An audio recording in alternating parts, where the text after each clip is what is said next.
vem a ser a tão falada meritocracia? E quais as vantagens e limites de sua aplicação no país como o Brasil? Quem comenta é Jean Paul Prats. RioGrandeDoNorte.net, um comentário sobre desenvolvimento e sustentabilidade com Jean Paul Prats. Oferecimento CRN Bio, consultoria socioambiental para empreendimentos complexos. Acesse www.crnbio.com.br. Jean Paul, bom dia. Bom dia, Gerlane, bom dia, amigos do Jornal 96.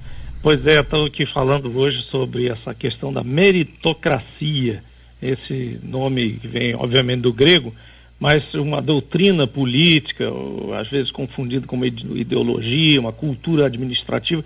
Em vários níveis, volta e meia, se fala nessa questão da meritocracia como sendo aquela filosofia em que apenas os mais merecedores, né, por estudo, por capacidade de trabalho, por vários critérios, chegam ao topo, né? Então existem várias formas aí, desde a mais radical até o uso de conceitos meritocráticos em empresas, em estruturas igualitárias, que vale a pena comentar. Então, o princípio mais original disso vem de Confúcio, na China, é um princípio muito antigo, é um princípio quase óbvio, né? Dizer, os mais preparados chegam à liderança, né? Platão, Aristóteles defenderam isso, Voltaire depois no Iluminismo, Stuart Mill na economia, vários chegam a esposar essa doutrina da meritocracia. Mas ela não pode, obviamente, ser usada ao extremo, ao radicalismo, por exemplo, de um partido até que foi criado na Inglaterra, que diz que a meritocracia então seria uma doutrina política, poderia ter sido usada para administrar todo um país, e então isso substituiria até o livre mercado, o capitalismo social, a própria democracia, né? Você teria a abolição das heranças, não haveria todo mundo, o jogo zero para todo mundo quando começasse, quando nascesse, e nepotismo, cronismo, etc.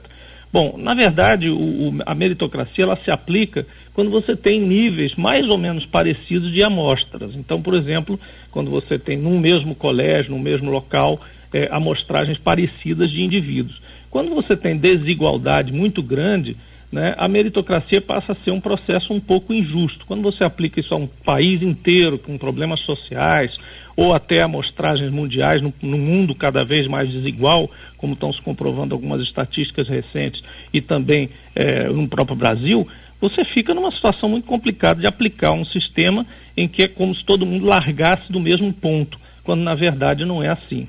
Então, existe uma entrevista nesse sentido no Valor dessa semana, do Ricardo Paes de Barros, que é um economista do Instituto Ayrton Senna, sobre isso. E diz que a meritocracia é um processo muito maior, muito mais complicado do que um concurso público, do que uma prova no colégio, né? E que, portanto, faz parte dela ter políticas também que igualizem, que nivelem o nível das pessoas quando elas saem das suas situações originais. Então, uma pessoa muito pobre, com muitas dificuldades, que acaba levando a família toda nas costas, etc., não tem naturalmente as mesmas condições num concurso público, numa prova de universidade, do que uma pessoa que teve uma vida estável, toda organizada já, ou de herança ou de situação passada. Basicamente é isso que leva a que a meritocracia aceite, comporte, e no mundo todo, não estou falando só no Brasil, os programas de renda mínima, por exemplo, né? E outros programas de saída dos programas de renda mínima. Então, na verdade, a intenção é aliviar a pobreza, equalizar o primeiro estágio de todo mundo, para que você não tenha situações de extrema pobreza, que essas, então, não dariam nunca a chance de alguém competir por igual por qualquer oportunidade na vida.